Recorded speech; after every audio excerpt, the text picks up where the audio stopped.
Gente, eu estou aqui com a Elisandra Milan, uma amiga minha também, para trazer um pouquinho do contexto de desafios da maternidade, né? Que a gente está trazendo alguns desafios da maternidade em alusão ao livro que eu estou lançando hoje. Estou muito feliz. Li, obrigada de você estar aqui. Parabéns, viu, pelo Obrigada, livro. viu? Li, fala um pouquinho de você, quem é você, sua empresa. Então, você já disse, né? Meu nome é Elisandra, sou enfermeira. Tenho uma empresa aqui em Marília de treinamentos de primeiros socorros. Nós somos aqui em Marília um centro americano que treina tanto médicos quanto outros profissionais em emergências cardiovasculares, em emergências pediátricas. E nós também trabalhamos com empresas, escolas, treinando, fazendo treinamento, que é o treinamento oficial da Lei Lucas, né? Então, obrigada pelo convite. Acho que é muito importante falar aí com as mães, né? Que realmente são tantos desafios, né, Ana? E essa questão de se preocupar em proteger seus filhos é realmente muito importante. Né? A gente começou, Li, com o meu desafio, né, particular, por que eu decidi escrever esse livro, e o título do meu capítulo é Quando a Maternidade se torna um sonho distante.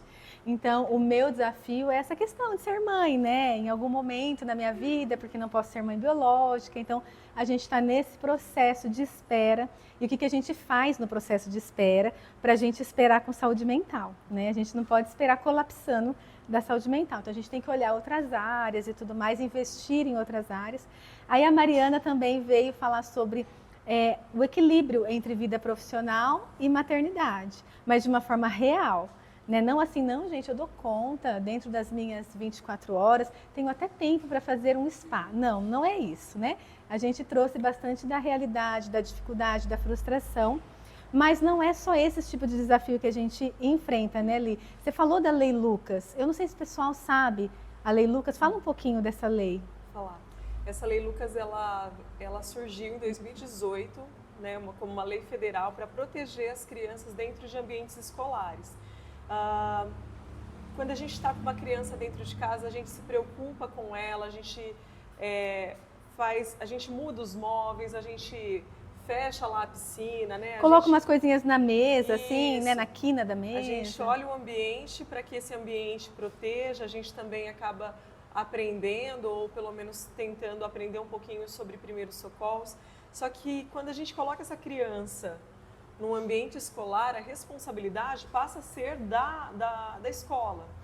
E aí, diante de várias situações, né, se você olhar aí no Google, a gente tem várias situações de crianças que infelizmente perderam a vida dentro do ambiente escolar, a responsabilidade ali ou da equipe da escola, ou até mesmo ambientes recreativos, né? Então, a partir daí surgiu a Lei Lucas. Lucas é uma criança, né? A mãe dele, Alessandra Begali, advogada, começou com esse movimento na cidade de Campinas por conta da morte do seu filho, que engasgou durante um passeio escolar, né? A dor dela se uniu com a dor de tantas outras mães e é uma situação que a gente pode evitar. Né? Então, o que a gente está fazendo hoje para poder, de fato, evitar essas ocorrências dentro do ambiente escolar? Então, já é lei, no entanto, a gente precisa falar para todos os pais que isso é lei, para que realmente as pessoas, né, a família toda se preocupe, cobre das escolas. E aí, já fez o treinamento da Lei Lucas esse ano? É um treinamento que precisa acontecer regularmente. Os profissionais, eles precisam ser validados não só no sentido de ter conhecimento, mas também saber o que fazer, ou seja, eles precisam treinar a prática, por exemplo, do desengasgamento, a prática da identificação de uma parada respiratória na criança, de situações muito graves. Então, assim, é uma lei que tem o objetivo de proteger, né? E nós, enquanto sociedade, nós precisamos realmente cobrar que as escolas, cobrar que não só as escolas, mas também ambientes recreativos, né? Então, esses locais, por exemplo, que a gente faz festinha infantil, o momento da alimentação da criança é um momento crítico. Então, a gente também precisa proteger nesse sentido, né? Então, Sim, é isso. E é legal porque são orientações que você pode dar para qualquer pessoa, né? Não são difíceis as práticas, são orientações para prevenir algo pior, né, Lê? a gente costuma falar assim que o brasileiro, né, a nossa cultura, a gente não quer falar muito sobre emergências, a gente não quer falar muito sobre situações graves, porque a gente acha que vai atrair, né? Se a gente falar parada respiratória, eu não quero saber, porque Deus me livre, não quero viver isso, né? É muito comum, às vezes, eu estar nas escolas falando e vários professores falarem, ai meu Deus, que isso nunca aconteça comigo. E eu entendo que ninguém quer que isso aconteça. No entanto, a gente precisa ter conhecimento. Se acontecer algo, o que eu vou fazer? A gente precisa começar a treinar o nosso pensamento sobre o que fazer em tal situação. E isso é prática, né? Então é aproximar um pouco dessa realidade que, apesar de não ser a nossa realidade, ela pode acontecer. E o que a gente faz com isso?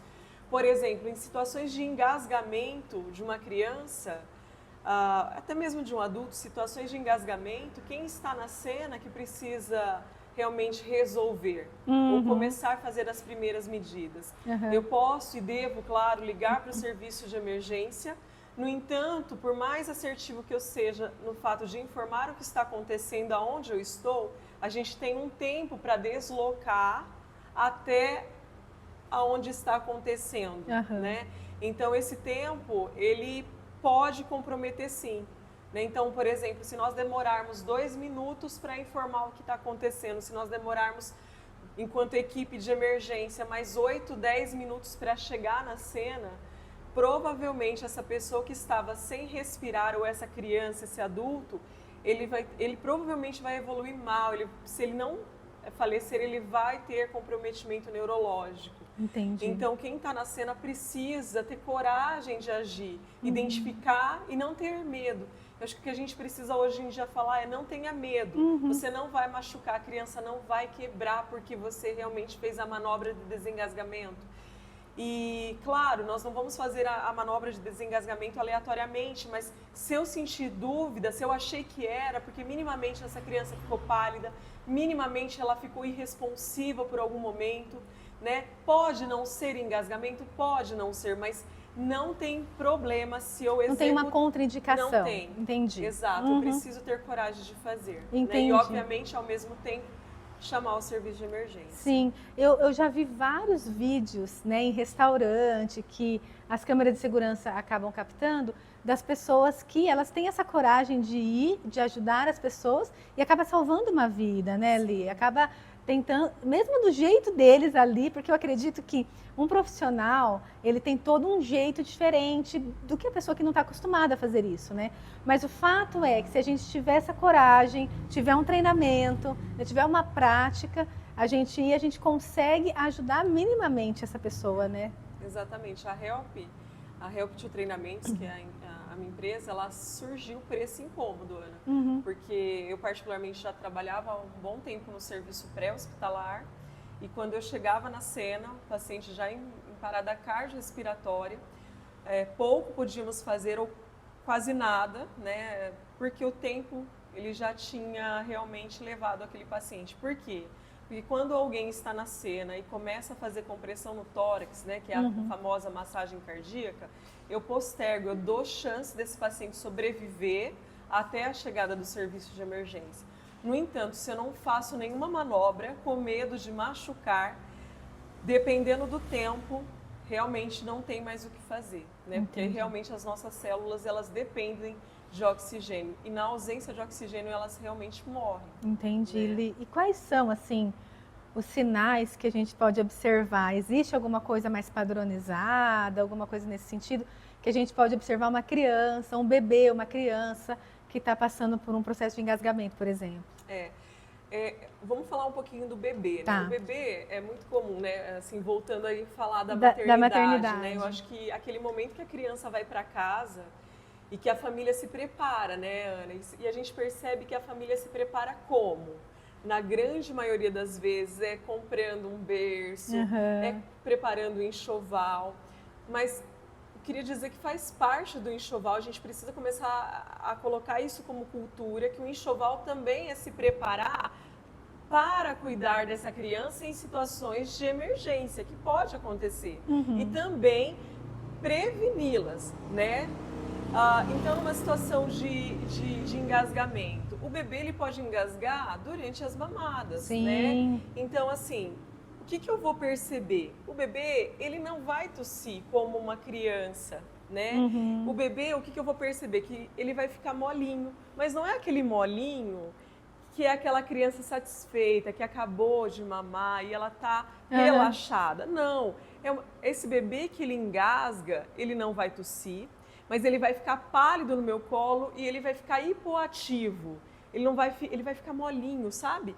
E a boquinha dele pálida. Então isso é um sinal muito forte de engasgamento. Nessa situação eu já tenho autorização para virar o bebê de barriga para baixo, né, e dar tapas nas costas, tá? Então, claro que existe uma técnica de dar 5 golpes nas costas, a gente chama aqui na linha, né, entre os ombrinhos, né, para falar de uma forma muito simples, mas e depois virar, pressionar o peitinho do bebê. Mas se a gente for resumir, deixar de uma forma muito simples, galera, o meu objetivo é esse bebê, ele está engasgado muito provavelmente por algum líquido, seja leite materno, seja um complemento ou até mesmo secreção, né? Às vezes a criança está lá, ela tem um pouquinho, ela acumula a secreção e toda a via respiratória do bebê, ela é muito delicada, ela é muito pequenininha. Muito titico, isso, né? E um pouquinho de secreção ali, um pouquinho de leite realmente já é suficiente para engasgá-la. Então eu preciso pensar que eu vou desengasgá-la fazendo, com a ajuda da gravidade, drenar esse líquido que está ali na via respiratória. Então, quando eu coloco a cabeça do bebê mais baixa que o bumbum, né? Então eu posso colocar apoiando aqui, ó. O bebê ele é pequenininho, então eu consigo apoiar a boquinha dele com o meu polegar e com o meu dedão aqui. Certo. Ou eu posso fazer dessa forma também e já segurar o tórax dele. Enfim, mamãe, tá desesperada? O objetivo é colocar ele de barriga para baixo, com a cabecinha mais baixa que o bumbum e dar tapas nas costas, né? Então, a gente dá tapinhas, não preciso dar tapões, tapinhas, tá? 5 golpes.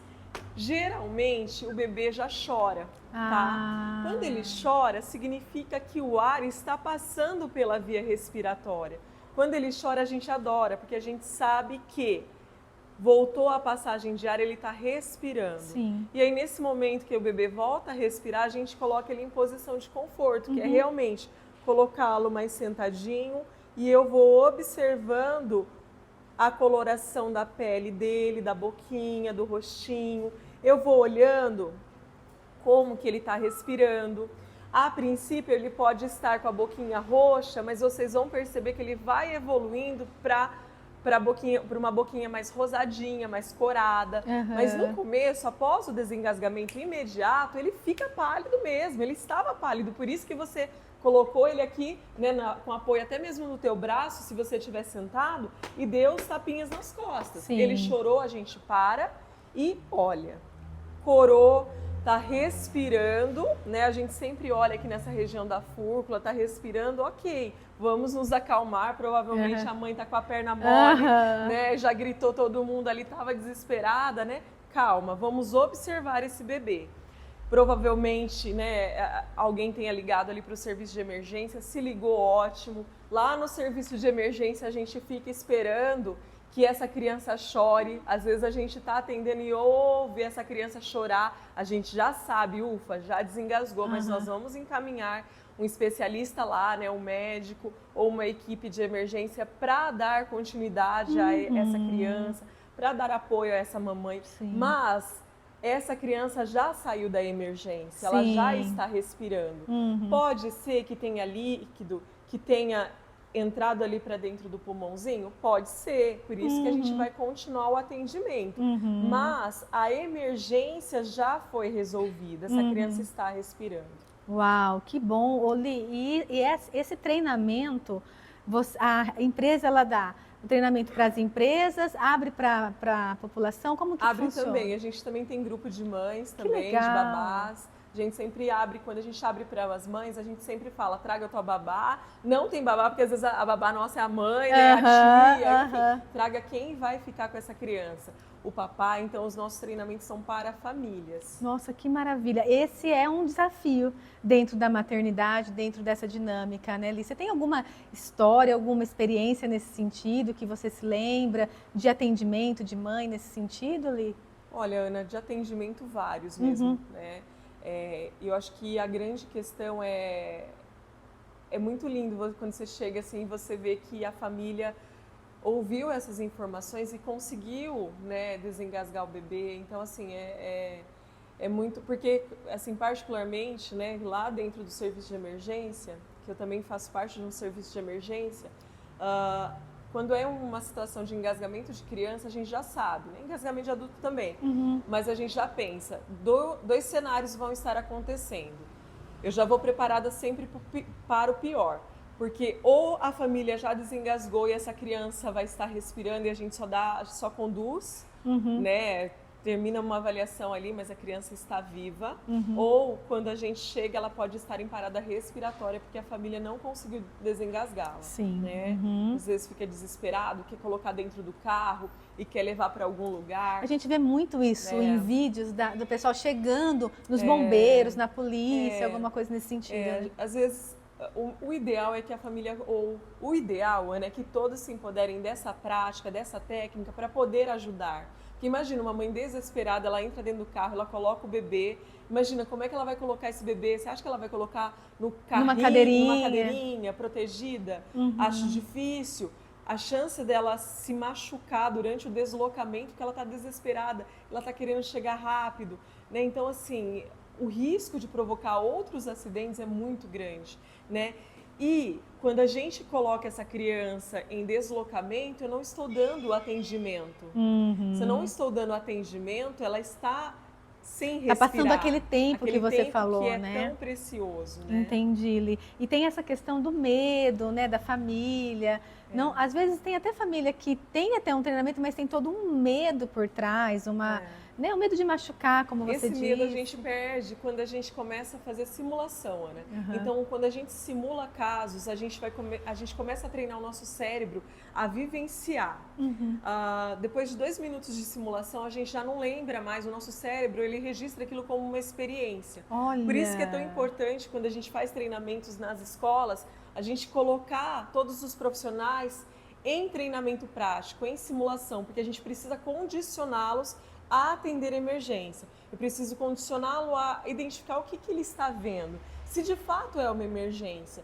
Eu percebo assim que os profissionais eles saem muito assim, graças a Deus.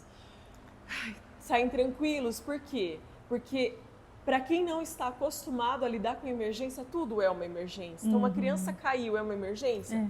Não necessariamente. É verdade. Então, o que a gente precisa sempre olhar? São sinais de gravidade. Né? Então, o que é sinal de gravidade? Sinal de gravidade é a minha impressão inicial. Eu bati o olho na criança, ou até mesmo no adulto, mas vamos falar aqui especificamente da criança. Bati o olho na criança. A criança está com alteração da coloração de pele. Caramba, se a gente se olhar agora, você tá corada, né? Você não tá acinzentada, você não está roxa, você não está pálida, né? As nossas avós, elas falavam muito isso, né? Nossa, o fulano não tá bem hoje, tá com o olho murcho, né? Verdade. Não é? Era essa linguagem muito popular, tá pálido, não tá bem. Então, essa é uma impressão que a gente já tem, né? Então, a gente precisa resgatar isso. Então, bati o olho. Como é que está a coloração de pele dessa criança? Um outro aspecto, ela está acordada, ativa ou não? Está lá com o olhinho fechado? Opa, estar com o olhinho fechado. Elisandra, ela não está dormindo, né? Será que não? Então, deixa eu ver se não está dormindo, né? Quantas mães aqui, de primeira viagem principalmente, ficam lá olhando se a criança respira quando está dormindo, né? E, de fato, o parâmetro mais importante é avaliar a respiração. Então, o sinal de gravidade mais importante que a gente precisa se atentar é se aproximar da criança quando nós suspeitarmos de algo grave, né? Eu acho que está acontecendo alguma coisa errada. Me aproximo da criança e observo se ela respira. Se ela está respirando e está com uma coloração pálida, com o olhinho fechado, eu chamo por ela, eu mexo nela. Se for bebê, eu estimulo o pezinho. né? Bato no pezinho. Porque eu quero que ela acorde, quero que ela chore. Depois a gente acolhe, né? E faz dormir de novo. Mas naquele momento que eu fiquei preocupada, eu quero ver se essa criança está respirando. Agora, se eu não observo o movimento respiratório, eu estou diante de uma criança em parada respiratória. E o nosso coração, ele não funciona com a ausência de parada respiratória. Por quê? Vai acabar o fornecimento de oxigênio no meu sangue. E logo em seguida, meu coração, ele é muito sensível a isso. A falta de oxigênio, ele vai parar também. Então, assim, uma criança que não respira, provavelmente ela está evoluindo ou ela já está em parada cardíaca também. Nossa, por isso que é tão importante a gente identificar. Agora, por exemplo, vamos supor, é numa criança que cai do berço, né? E quando eu chego, ela está chorando. É uma criança que precisa de atendimento? Claro, ela caiu do berço. Mas qual que é a minha impressão quando eu chego? A minha impressão é que ela está acordada, chorando, e quem chora está respirando. Então eu acolho essa criança, eu vou ver os ferimentos, vou levar para assistência médica. É uma coisa um pouco mais tranquila, assim, vou observar se ela vai ter sonolência ou não, ok? Mas naquele momento, calma o coração. Vamos encaminhar essa criança, porque ela está respirando. O que a gente precisa ensinar para a população é a pergunta: está respirando? Sim. Se está respirando, calma, respira também, Sim. oxigena, pensa, e agora a gente vê o que faz. Sim, Li. Né? Essa observação. E é tão legal, você começou a falar dessa observação, e eu fiquei aqui pensando que tá muito longe da gente essa questão de você parar, observar, né? Você curtir mesmo o seu filho, ter esse tempo de, né, observar a coloração e tudo mais. É tudo tão corrido, né? Hoje em dia as pessoas fazem as coisas tão rápido, tão corrido, e troca, às vezes a gente precisa desse tempo. Porque como que eu vou saber que alterou a coloração do meu filho se eu nunca parei para observar algumas coisas, né? Nunca parei para, sabe, estar ali naquele momento com ele. Então a maternidade, esse momento, é um momento de muita dedicação, né? De olhar para ele, de cuidar, de tirar esse tempo, de entender que a vida é feita de processos e estamos num processo diferente, num processo novo agora, né, Li? De cuidado, né? De cuidado. A gente percebe, Ana, assim, algumas coisas que nos preocupam. Por exemplo, às vezes a gente deixa a criança na creche e o momento ali da alimentação, ele é coletivo. Né? Então, o momento da alimentação é o momento que você está ali para curtir seu filho também, para ver o que ele está gostando, enfim, para a introdução alimentar. Então, não dá para a gente deixar a criança sozinha nesse momento, né? É um momento de risco. Então, esse e outros cuidados que parecem detalhes, mas que fazem toda a diferença, né? Uma dica, assim, que eu acho muito legal, que é uma coisa muito simples, é, por exemplo, você deixar registrado o endereço da sua casa num ponto, seja na geladeira ou no quarto da criança, enfim. Porque às vezes, se acontecer alguma emergência e você precisar ligar para o serviço de emergência, você vai precisar informar qual é o endereço da sua casa. Geralmente a gente guarda o endereço da nossa casa, mas quando a gente coloca algum colaborador ou quando a gente coloca algum parente para cuidar dos nossos filhos, eles não vão saber o endereço da sua casa. Eles vão lembrar o endereço deles. Então, tem alguém que vai cuidar do seu filho, vai lá, combina com essa pessoa, olha, o endereço daqui é esse, o número da casa é tal, tá? Se acontecer alguma emergência, você vai ligar para o 192 e você vai falar esse endereço, né? Porque isso é muito comum. Nossa, são muito situações sério. que acabam atrasando o atendimento, porque é isso, né? Quando a gente liga lá para o serviço de emergência, o médico que está lá te atendendo, ele quer saber qual que é o estado dessa criança para a gente entender qual o melhor recurso, né? Qual viatura que eu vou mandar?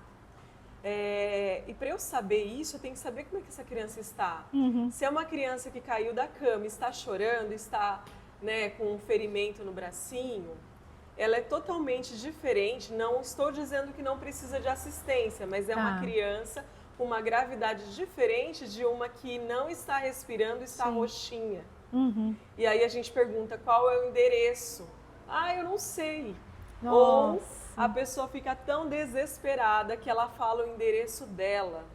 Quantas vezes isso já aconteceu? Uau. Da equipe se deslocar para o endereço que foi verbalizado, no entanto, quando chega, ninguém na casa, vamos fazer um telefonema para o solicitante fala, não acredito que vocês estão aí, porque eu passei o telefone errado. Nossa. Né? E às vezes é perto, mas às vezes pode não ser. Então, são detalhes de comunicação que a gente pode, por exemplo, lá naquele preparatório para receber o bebê, né, a gente vai pensando em tudo isso. E é uma coisa tão simples e que, de fato, quando você está estressado, nervoso, ansioso, a nossa percepção, ela baixa, né? Nossa atenção, a gente fica totalmente vulnerável nessa situação, né? E todo mundo, viu, Ana? Independente, a gente também que é da área da saúde, a gente também fica vulnerável, porque a gente não está raciocinando, a gente está ali emocionado, e quando a gente está emocionado realmente, a gente não tem uma clareza, por isso que tudo isso tem que ser treinado, né? A gente precisa falar mais sobre primeiros socorros, né? É importante. Li, além do engasgamento que a gente vê nessas situações, quais outras situações que a gente pode pensar, assim, nessa dinâmica, nesse bebezinho em casa, né, nos pais primeira viagem, essas coisas todas? Ana, eu acho que a questão que talvez ali no comecinho ali da maternidade é deixar realmente o bebê dormir de barriga para cima. Às vezes a gente acha que todo mundo sabe disso, mas outro dia eu vi uma enquete na internet e eu fiquei assustada, porque na enquete as pessoas defendiam e até defendiam assim veementemente que o bebê tinha que dormir de lado, né? Então assim, a Sociedade Brasileira de Pediatria já assim, indiscutivelmente já comprovou que é melhor dormir, colocar o bebê lá, o recém-nascido, para dormir de barriguinha para cima. Então é o seguinte, a gente prepara o berço do bebê, a gente compra aqueles, né, aquele protetor de berço caro, aquilo, né? Já falei para minhas amigas, viu, Ana? Eu falei assim, ó, vocês comprem um só, põe na cama, bate foto, tira, guarda e bota, né, e entrega para a amiga seguinte que vai engravidar, porque aquilo ali é um risco para a criança. A gente coloca muito travesseirinho, a gente coloca bichinhos de pelúcia. Nananenê, aquelas coisinhas, não, né, precisa. paninhos. O bebê ele tem que dormir num ambiente livre, só com um colchãozinho. Né? Aí todo mundo fala, ai, mas e o travesseiro? Se a gente for pensar, o travesseiro do bebê, ele é muito fininho. E ele é todo furadinho, né? Aquele travesseiro, ele é mais para um conforto da mãe, porque ela acha que tem que ter o travesseiro, e aí ela coloca aquela fronha. É só para conforto, porque de fato ele não está mudando nada na história, tá? Porque a cabecinha do bebê, ela tem uma protuberância maior aqui nessa região, né, occipital. Então, quando eu coloco um travesseiro um pouquinho mais alto, eu faço isso aqui, ó, na via respiratória do bebê. Eu fecho a via respiratória do bebê. Por isso que a cabecinha do bebê, ela tem que ficar assim, ó.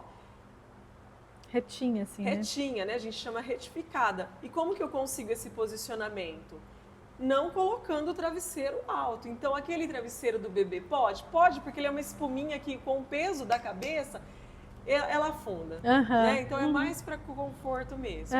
Então o bebê vai dormir de barriga para cima, né? Se tiver frio, a gente vai colocar camadas nesse bebê, nada de cobertores, porque a mãozinha dele puxa o cobertorzinho para cima, pode realmente obstruir a via respiratória. Nada de naninha, nada de bichinho, tira tudo, ele não precisa, tá? E eu sei que às vezes a mãe vai falar, nossa, mas dormir de barriga para cima, e se ele vomitar, né? Ele não vai broncoaspirar? Claro que sempre tem um risco, mas o risco ele é menor quando a gente coloca a criança de barriga para cima. Por quê? Se a gente for pensar, a gente tem a via respiratória na frente. Se vocês palparem aí a região aqui do pescoço, vocês vão palpar a traqueia, né? Logo atrás da traqueia tem a via gástrica, né, que é o esôfago. Então imaginem dois tubinhos aqui, a via respiratória aqui em cima e a via gástrica aqui embaixo, porque eu estou deitado, certo? Então imagina esse bebê, a via respiratória está aqui em cima e a via gástrica embaixo. Quando tem um regurgitamento, ou seja, saiu leitinho materno lá do estômago, né?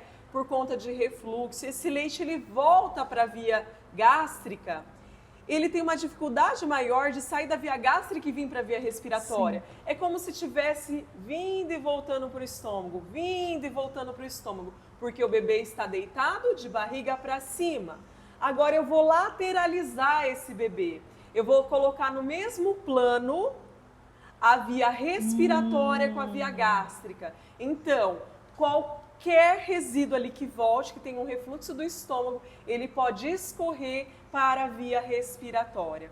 Então, o risco de morte súbita no bebê, ele é maior quando a gente deixa esse bebê dormindo de lado. E a ideia que a gente tem é de que é um risco menor, né? Muita gente tem a ideia de que o risco é menor se você coloca de lado, né? Que ele não vai engasgar e tudo mais. Sim, é ciência, né?